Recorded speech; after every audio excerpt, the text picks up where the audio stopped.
never considered myself a light sleeper until I moved into that third-floor apartment on Maple Street. The place was perfect. Affordable rent, decent neighborhood, and most importantly, quiet. Or so I thought.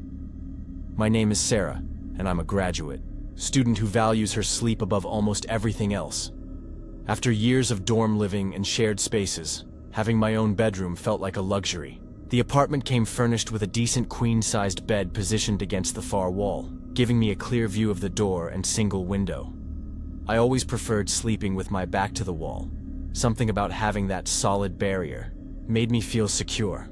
I've always prided myself on being observant, perhaps to a fault. In graduate school, you learn to notice patterns, to analyze subtle changes in data. This skill served me well academically, but it would prove to be both a blessing and a curse in that apartment. For the first 2 weeks, everything seemed normal. I'd established a routine. Shower at 10, read until 11, lights out by 11:30. I'm methodical about sleep hygiene, you understand. But then the rolling started. It began so subtly that I convinced myself I was imagining it.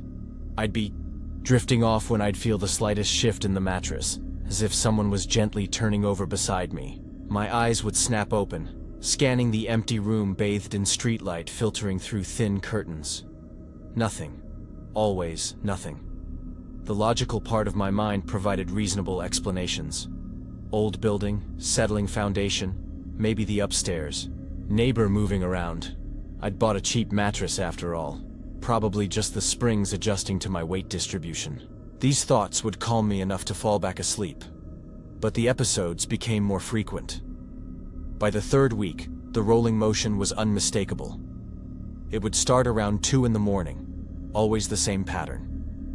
A slow, deliberate shifting that felt like someone approximately my size turning from their back to their side. The movement was too rhythmic, too human to be structural settling. I started timing it with my phone's stopwatch. Every night, 2:17 a.m., give or take 2 minutes.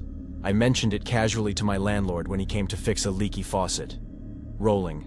On sensation in the bed, he repeated, his expression shifting slightly. Probably just the old pipes causing vibrations. This building's got character. But his eyes avoided mine when he said it, and he hurried through the repair faster than necessary. Sleep became elusive. I'd lie awake from midnight onward, dreading 2:17. The anticipation was almost worse than the actual event. When it happened, I'd feel that familiar dip and shift, as if an invisible body was settling into sleep beside me. Sometimes I swore I could detect the faintest depression in the mattress, a human-shaped indent that would slowly fade once the rolling stopped. I tried everything, different sleeping positions, moving the bed to various spots in the room, even sleeping on the couch. But the rolling followed me.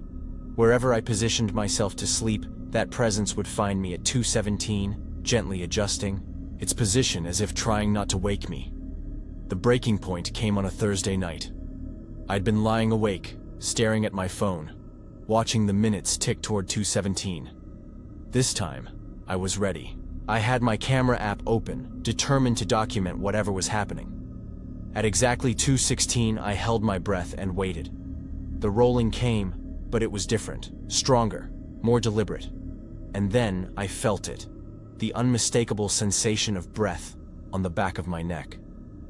Warm, steady, rhythmic breathing that didn't match my own panicked, shallow gasps. My phone's screen cast just enough light to see my own shadow on the wall, but there was something wrong with it. The shadow showed 2 figures lying side by side. I couldn't move, couldn't scream, couldn't even turn around. Whatever was sharing my bed shifted again, and I felt the mattress springs compress under what had to be significant weight. The breathing continued, slow and peaceful, while my heart hammered against my ribs. After what felt like hours, but was probably only minutes, the presence gradually faded. The weight lifted, the breathing stopped, and I was alone again. But the shadow on the wall remained distorted for several more seconds, before finally returning to show only my trembling silhouette. I moved out the next morning, staying in a hotel until I found a new place. I never told anyone the real reason. I broke my lease. Who would believe me? But sometimes, in my new apartment, I still wake up at 2:17 a.m., checking the shadows on the wall, wondering if some attachments run deeper than addresses. The strangest part? I miss the rolling sometimes. As terrifying as it was, there was something oddly comforting about knowing I wasn't entirely alone in the dark.